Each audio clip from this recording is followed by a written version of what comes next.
Адамзат учу кыйры чексиз үмүт менен жашоо кечирип, учугу жок кыялдарга чөмүлүп, не деген турмуштун кайрыктарын коштоп, улуу көчтүн катарында канчалаган калың журт ичинде эл сыймыгына ээ болгон залкарлар катарыбызда аралашып жүргөнүнө кээде капарыбызга албай, кадимки көнүмүш адатыбыз менен жүргөнүбүз кимди гана болбосун өкүнтпөй койбойт тура.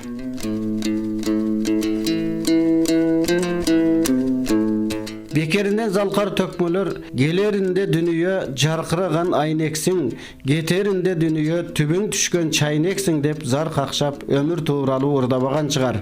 Бүткүл ааламдын жаратуучусу, кудуреттүү Алла Тааланын улуулугу, керемети көрсө пендени азыр же бир саамдан кийин эмне күтүп турганын сездирбегендигинде тура. Бул сөздөр менен көрсөтүүнүн баштаганыбыздын себеби кылымдар бою кыргыз элибиздин кан жаны менен кошо жаралган 3 кыл комузду жаштайынан колунан түшүрбөй, залкар комузчулардан бата алып, учурда өзү да залкар комузчуга айланган, кече эле арабызда аралашып жүргөн Кыргыз Республикасынын эл артисти, Ош мамлекеттик университетинин профессору, комузчу маркум Фаркыдин Баяков жөнүндө болмокчу. Onun көп жакшы жактары бар да. Уюштуруучулук жагы өтө чоң эле. Анан кийин өзү ырдайт эле. Хор ырдаганда ошонун алдына салис болуп ырдап турат эле. Ошо төртөөнүн бири болуп ошолордо дайыма кандай концерт болбосун, жанагы хорлор менен мына Таллинге эки актарга чыгып келди жакшы. Анан комузга мага кийин мен айттым. Фаркыдин senin geleceğin komuzda olur. Oşal sebepte men kafedrama öt. Komuzdan klası açıp şunday koydum ele. Desem anan jakşı bizge ötkün. Onun ulu jagı emne de. Kiçipeyil, özünçe bir mınday özgöçe bir kılık joruk jasabagan. Anan komuz degende canım bergen jigit ele. Anan aytkanın gelsin dep mına komuz boyunca hazır кауырган кайышат да, ушундай адамдарды кетирип алсаң. Анан эми семьясында да аябай жакшы, кадыр баркы бар эле. Себеби анын аялы Үмүттү да мен окуткам аккордеондон. Ушундай музыка боюнча жан дүйнөлөрү бир шайкеш келген жандар эле. Анан эми минтип кетиши мен эч түшүмдө да, оюмда да көргөн эмесмин. Мунун бу жакшылык жагын да бир жакшы бир чыгармачылык жетишкендиктер жасайт деп жүрчүмүн.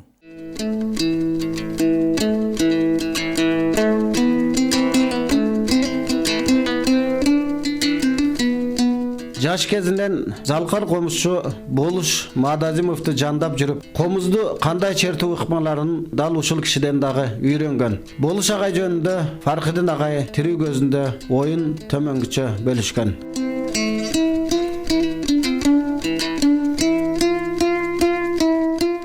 Болуш акеден мен таасирленгеним, Болуш аке менен көп жерде бирге болдук. Симпозиумдарда болгонбуз эл аралык. Бул кишинин бир өзүнчө өзгөчөлүгү башка комузчулардан айырмаланып, өзү бою кыскара киши болчу. Мына комузду кармаганда бою менен тең болуп калчу. Ошо комуздун мойнуна мындай жатып алып кулак төшөп, өзүнчө бир башкача образга кирип, ошол образын эл жактырат эле. Ошол образ мындайча айтканда душа менен чертип атат деп, жүрөк менен чертип атат деп ойлошот эле да. Ар бирүнгө көзүн ымдап, көзүн эмете коюп, жата калып, тура калып, ушундай кылып туруп образга кирип чертчү. Ошол образ башка комузчуларда сейрек кездешет. Абдикерим Мокоев ошондой кылып чертчү эле. Ошондой чоң комузчу болгон залка. Ошол Абдикерим Мокоевдон таалим алган киши болуш экен. Тамай айта турган жери, биздин мына түштүктүн болгондо да ичкилик кыргыздардын күүлөрүн, элдик күүлөрдү айрыкча. Ошолордун бардыгын ошо Болуш аке көпчүлүгүн обработкалап, ошолорду кайра иштеп чыгып, ошонун баарын записке берип, алтын фондуга, алтын корго кыргыздын ошону жаздырып өткөн бул Болуш аке болуп эсептелинет.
Zalqar komuzçu Farkıdın Bayakov 1948-жылы 16 martda Çoğalay rayonunun Kızleşme ayılında törölgön. Bu yıl 70'ge tolmak. Özü tegi Tacik Respublikasının Jirgetal rayonuna karaştı Sargoy ayılından. Çoğalayda törölgönü atası жылkıcı olup oşol mezgilde emgektengen. Kiyin bala çağı Özbekistan'dın Fargana obulusunda ötüp andan son Kadamjay'dın bir göndüsünde çoğaygon. Komuzdan tışkarı başka buluttun asbaptары dutar urbaptı tak taza çerte bilgeni dal oşol balalığına baylanıştı bolsa gerek. Men yaşımda ушундай арчалуу тоонун арасында Токойдо мен de чоңойгом. Мына апаңардын жайлоосу. Айда угатасың. Келип тургун жемкине келип. Кичинекейинде келип ушул жакта жайында, ушу жайлоодо жүрүп, ушул жакта кымыз ичип, айран сүт ичип, чоңоюп бети торлоп кып-кызыл болуп айылга барчу экен. Кичик отуруп алып, атам качан келет деп дүрбүдө көпүрөнү карап отура берчү элем. Дүрбү салып карабайсың. Мына силер шаарда чоңоюп, мындай жерлерди көрбөй калдыңар. Көрсөңөр анда санда көрүп, баягы жолдо баратып көрүп, мындай жерде жашап көрүш керек өзү.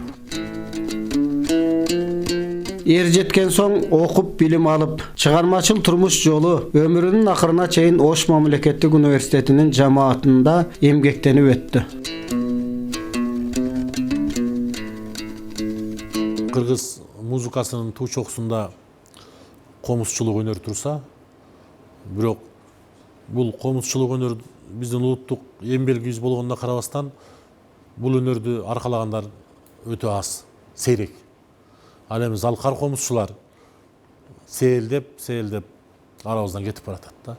Ошондой залкар комузчулардын бири кыргыз эл артисти Фахридин Баяков жакында катоорудан кийин каза болгондагы биздин жалпы улуттук өнөргө бир чоң жоготуу болду деп айтсак болот. Себеби бүгүн искусствону, музыканы жеңил желпи жанрлар өнүгүп, ал эми салаваттуу улуттун жүзүн ачкан жанрларда бир топ көйгөйлөр бар экендиги чындык. Ал эми Фахридин агайдын бүтүндөй өмүрү ушул кыргыз маданиятына, искусствосуна, өзгөчө ушул комузчулук өнөргө арналгандыгы менен комузда өткөн өмүр деп айтсак болот. Качан көрбө ушул кылжукпагандай жүрчү эле да. Галстугу мойнунан түшпөгөн, ак көйнөк, ак костюму, шымы, туфлисине чейин жалтырап, ушул жаштарга жүргөн турганы дагы бир үлгү болгон инсан эле да. Мен дайыма таң калчумун. Эртең менен көрсөң деле, кеч көрсөң деле агай ушул баягы үтүктөлгөн шымы менен ушундай бул бир жагынан Үмүт Ташматованын өмүрлүк жубайынын дагы ушундай аракети, анын маданияты болсо керек, бирок ошол эле мезгилде Фахридин агайдыкы дагы журулушуп кеткендиги да. Анан мыкты үй бүлөнү күткөн ата катарында дагы мына кыздары Аида Баякова мына бүгүн кыргыз музыкасында эң белгилүү болгондо да эң татаал жанр мына скрипка жанрында өзүнүн классикалык улуттук музыкаларды ойноп, бүгүнкү мына классика менен эстрадага калышкан жанрды дагы баштагандардын бири болуп калды скрипка өнөрдө Аидачы. Ал дагы демек ошол агайдын үй бүлөсүндө төрөлүп тарбия алгандыгында искусствого карата болгон мамилесинде болуп калды окшойт. Кийинки кызы Арнара дагы бул музыкалык училищада, андан кийин дагы жогорку окуу жайларда дагы фортепиано өнөрүн аябай бийик деңгээлге жеткирген биздин мыкты кыздарыбыздын бири болуп калды.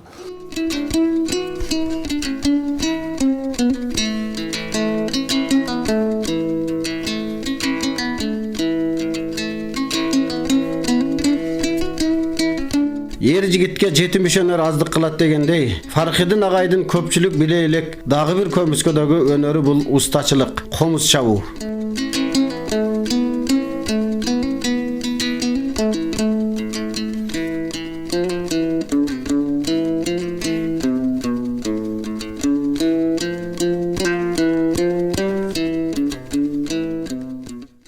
Менин мастерскойм ушу факультетте жана учебный мастерской деп аталат, өзү негизинен мына станоктордун баары өзүмдүкү. Анан көбүнчө ремонтко келишет, факультеттин комуздары ремонтко келет, сырттан келет, башка болот. Жакын арада жок экен мастерской коштун тегерегинде усталар. Капактарды бар эле. Капкак негизинен Бишкектен жиберишет, Ысык көлдүн карагайынан. Кээде бошоп калсам, материал даяр болсо чаап жиберем. Komuz çaba mına kolalar turat mı yerde Bu zapas. yerdeki ballardan misal okup жатқан студенттерден, жаштардан ушул баягы өнөр үйрөнүп, бир эле комуздан чыгарып мындай ustaчылыкка да мындай эме алгандар барбы, кызыккандар? Бар. Бирөкөө арылалар бүтүп кетишти. Az da okup atkan жөндөмдүү студенттер өзү эле келет. Ага шакырт кылып алыңыз. Комуз чапканга, комуз оңдогонго тиги бу деп келишет, анан ошо. Кээ бир комуз черте албай анан комуз чапкан усталар бар да. Комуз чертип, комуздун сырын билген адам комуз чапса жакшы чыгабы деген деле ойлор бар да. Абдан жакшы суроо бердиң. Себеби комуз чапкандар көп. Мына Баткен областында айрыкча 3-4 жерде усталар бар. Өздөрү жакшы черте албайт, кээ бири вообще эле черте албайт. Алар бизнес кылып атат. Өрүктү жыгаттаган суу бойдон нары бери тилдиреттаган ичине коюп сомдоп туруп анан кийин капкакты басып жылмалап туруп анан кийин кылтагы эметип кооз кылып чыгарып коет. Анысы мындай кармап көргөндө эле билинет. Же мойну жоон болот, же чарасы кең болуп калат, же бирдеме дефект көп болот да. Анан ал кургайт. Сатуучу сатып алат да базардан. Сатып алгандан кийин ал кургайт да, же буралып кетет бияка, же биягына буралат, же кайкайып артка таштап кетет, тапташтайт да, кургайт ал жыгач. Негизинен кургатып чабыш керек. Жок дегенде 5 жыл кургаш керек көлөкөдө жаткан кабыгы менен жаткан өрүк. Алар аны күтпөйт, аларга бизнес керек, комуз өтүш керек. Бүт аны сүйлөбөйт. Комузду черткен адам, күү черткен адамдар чапса ал сүйлөтө чабат. Бүт айыбын билет, канткенде жакшы сүйлөйт. Бул менин хоббим. Негизинен класста отуруп сабак берем. Азыр сабак деле өтпөйм, мындай устат шакырт деп кээде келип калышат, уш жерден кээде кээ бирлерге сабак берип, анан комуз чапканга кызыккандар болсо уш жерде үйрөтүп 3-4 жол көргөндөн кийин алып кетишет өзү.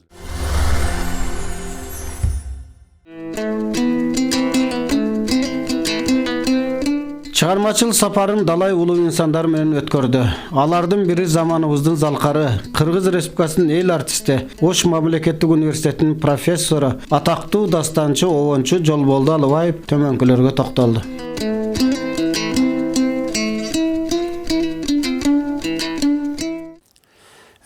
Бул дүйнөгө ким келип кетпеген. Мына Факырдын досубуз жөнүндө сөз кыла турган болсом, экөөбүз өткөн кылымдын ушу 66-67 жылдарынан бери жакын таанышпыз, жолдошпуз, кийинки маалда жакын дос болуп жүрдүк дегендей. Эми таланттын дагы таланты бар да. Кыргызда талант көп, өз элде Кудай Таала жараткан таланттуулар абдан көп болот. Бирок ошо таланттуулардын ичинин дагы таланттуулар өзгөчө болот да. Мына комузчуларда деле ошондой. Мына Факырдын досубуз жөнүндө сөз кыла турган болсок, бул дагы ошол комузчулардын ичинде ушу чолпон жылдыздай жанып турган 5 манжа менен санай турган комузчулардын катарына келген чебер залкар чоң комузчу болчу да. Мына ошон үчүн бул Факырдын өзүн өзү элге аттын кашкасында ошо таланты менен таанытты да.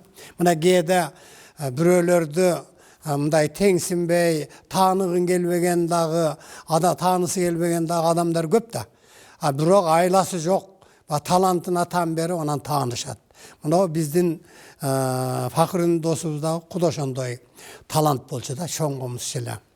Мына ол Кыргыздын залкар күүлөрүн, анча-мынча көп эле комузчулар черте албаган күүлөрдү Факырдын досубуз дерине жеткирип чертчү эле да. Кезинде биздин Ырыспай агабыз айтчу экен, бу пакыш дешеген, бу пакыш күүлөрдү абдан мыкты чертет, бүдүрүн дагы калтырбай чертет деп багы макташ экен. Ал айткан себеби так чертет, чала калтырбайт деген мааниде да. Мына кээ бир комузчуларды көрүп жүрөбүз, багы чала калтырып, кайрыктарын калтырып, же болсо башка бир күүлөрдөн кошуп, аны түшүнбөгөн эл багы уга берет да. Ал эми Факырдын досубузда андай жөндөм жок эле да.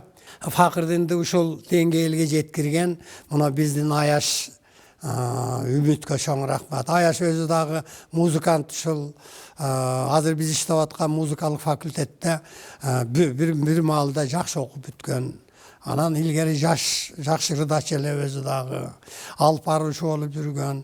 Эгер ошо оюнчулар да жүрө бергенде мындан дагы бир жакшы ырчы чыкмак. Бирок залкар менен жашагандан кийин кээ бир акылдуу аялдар ошо түгөйүн чыгарганга аракет кылат экен да. Бир гана айтарыбыз, Кудайдан тилерибиз, Факырдин досубуздун жаткан жери жайлуу болсун, топурагы торко болсун. Эми анын чыгармачылык экинчи өмүрүн мына эми башталат деген мен үмүттөмүн. Агайдын артыкчылыгы стадиондо жүздөгөн комузчуларды чогултуп бүт бардыгын ушул комузду жетектеп, стадиондун көп концерттерде бүт комузчуларды ушул агай өзү талыкпай, канча убакыт болсо дагы ал убакта бир союздун немеси күчтүү болсо керек, аябагандай көп айлап стадиондо даярдачу. Балыкка барганды өтө жакшы көрчү. Ана мынанча балык туттум, кээде тутпай эле кайра келдим деп, анан эмне мынча кыйналып эмне кыласыз? Бул деген дем алыш болот деп. Өзүн өзү ошол балык тутуу менен алаксыз чыккан кээде көрсө. Агайдын өтө жакшы бир жетишкен ийгиликтери бир 15 жылын бул баягы Америкага дисктерин жөнөтүп алды. Бул да bunun өтө жетишкен ийгиликтери болсо керек деп ойлойм. Анан кийин көп күүлөрдү фондуга калтыра алды өзүнүн чертүсүндө. Анан дагы алдыда өтө көп максаттары бар эле. Көп нерсени айтчу эле, бир ушул эми ушул баягы өзү иштеген, өзү баягыдай обработка кылган күүлөрдү бардыгын бир ушул нотага түшүрүп, Факырдин Баяковдун баягы жыйнагы дегендей кылып чыгарам дегендей ойдо жүргөн да. Бул эми өмүр ушундай экен, ал максатына жетпей калды. Бирок кыргыз искусствосуна, кыргыз музыкасына өтө чоң салым кошду деп айтылат эле.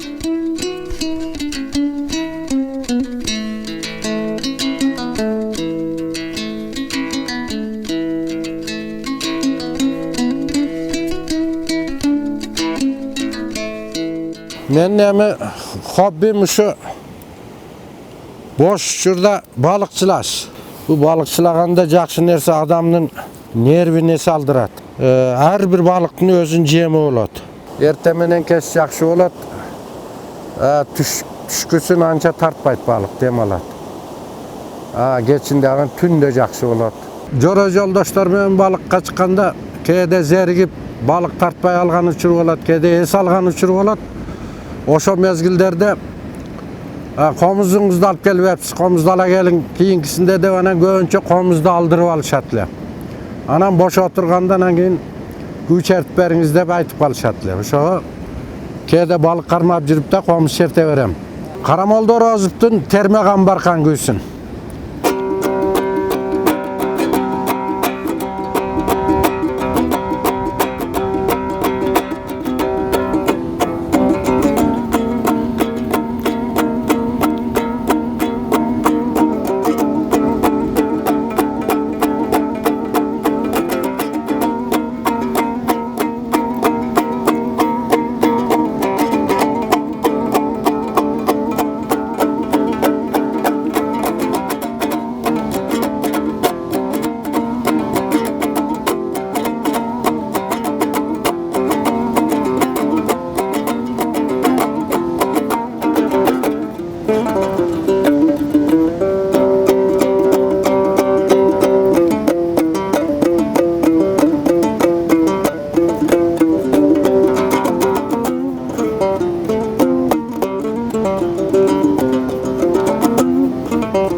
Агайдан көп нерсе үйрөндүм. себеби агай талапты өтө катуу коет эле. Эгерде ошол берген чыгарманы аягына чейин ойнобосоң, агай бизди класска камап койгон күндөрү да болду. Ошону жаттап анан чыгасың деп. Эсептеп көрсөм, кече Фахридин баягы көз жумганда эсептесем 40 жылдан бери биз тааныш экенбиз. 40 жылдан бери үзөңгүлөш, чыгармачылыкта бирге жүрүп, бирге туруп, чыгармачылыктын ысык суугуна бирге күйүп, бирге жанып, бирге тоңуп дегендей, мына ушундай сонун кездерди көпчүлүк учурларда чогуу өткөрүпбүз. Көпчүлүк учурларда чогуу өткөрүпбүз деген себебим Ош шаарындагы, Ош облусундагы бардык концерттерде, бардык кароо сынактарда, бардык маданий саясий иш-чараларда ар дайым кыз бурак менен сөзсүз Фахридин Баяков, Рыспай Абдыкадыровсуз бир дагы концерт өтчү эмес.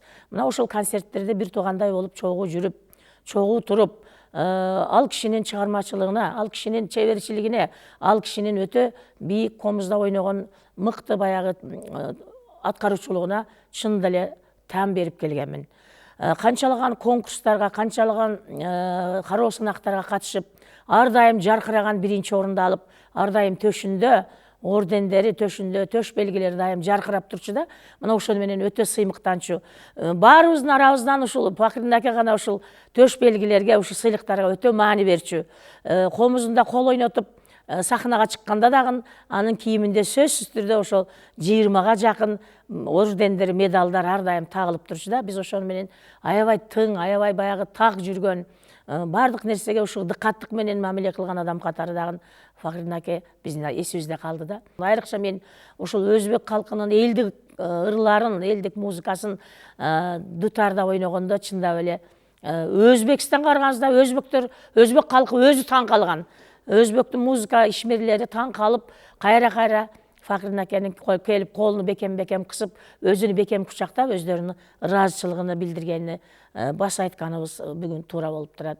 Казакстанда өткөн Жезказган оданында, Жезказган шаары мындайча айтканда, Улуу Тоо ооданы деп коет экен, эл аралык симпозиум өттү.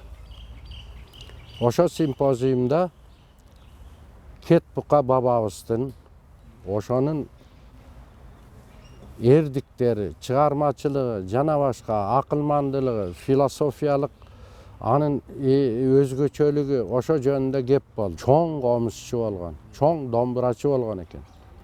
Аны мен кыргыздыкы деп жүрсөм, көрсө казактыкы дагы экен, каракалпактыкы дагы экен. Себеби мен алар менен көп талаштым. Талашып отуруп, Кетбука бабабыздын атасынын күмбөзүн ошо Казакстан талаасында ошо жерде көрдүм. Найман урусунан экен. Ошо наймандардын ошо жерде очогу бүт найман урусу топтолгон өрөөн экен ошо. Сарыарка өрөөнү. Ошо жерден кайтып келдим, ошондо 2 күүсүн черткенмин. Ошондо бир күүсүн, мына Айхан күүсүн азыр чертип берейин. Айхан күү деген Айханым деп Чыңгыз хандын атын атай албай Айханым дешчү экен.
1971 жылы Ош шаарына Бөбүсара Бейшеналиев атындағы көркемөнер институтын бүтүп, Жүсүп Толтоев, Темиралы Шералиев деген мықты азамат талантты жигиттерибиз бар. Ошолор чогуу үчөө институттан кийин келип калды, таанышып калдык.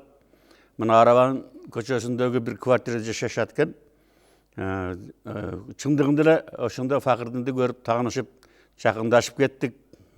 Ошол эле мына биздин республикалык гран-прини утуп алган Аттоқ Роморов деген комузчу бар да. Ошол киши да айткан, мен грамм пластинканы угуп олтуруп, Факырдиндин черткенин күйүүсүн угуп олтуруп, 99% окшоштук черткенин угуп алып, чындыгында эле ушунчалык тагмай тагынан таза черткен ушу Факырдинди гана баалайм деп көп айткан уккам да. Ошол кийин тааныш болуп жүрдүк. Мен дайыма коңумуздун таптаза капкактарын жалтыратып бармага аны атайлап, жанагы каптарын тиктирип, айырлап, анан бир күнү черткенден кийин экинчи күнү алып башка комуз менен чертип, ошо ар бир күн өзүнчө мындай бир маани бергенде чындыгында мен көп көрүп, көп болуп калдык. Мен баягы ушул эми кесибиме байланыштуу Ош телевидениясына ЛТР'де көп жолу келип, Кудайга шүгүр азыр запистери бар, бир 10-15 запистер бизде сакталуу.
Балалы үй базар деп коет. Базардын өзү да. Кээде жадап кетесиң. Кээде сагынып каласың эшикте жүрүп кайра келгенде. Кимге көбүрөөк чуркайт негизги? Эркек балдар мага чуркашат көбүнчө. Бар эркек да, мальчиктер. Мына мисал үчүн азыр силер айтып өткөн Факырдин баягы чыгармачыл адам, кээде чыгармачыл адамдарды билесиң. Баягы күн бүркөлү ачылып дегенде кээде настроениясы мындай болуп калат, аны муну. Ошолордун баарына чыдап, кээде баягы кеңеш айтып каласың, мындай кылып эметип, мына ушулардын өзү эле мисалы чарчоо эмес, өзүнчө бир ырахат да.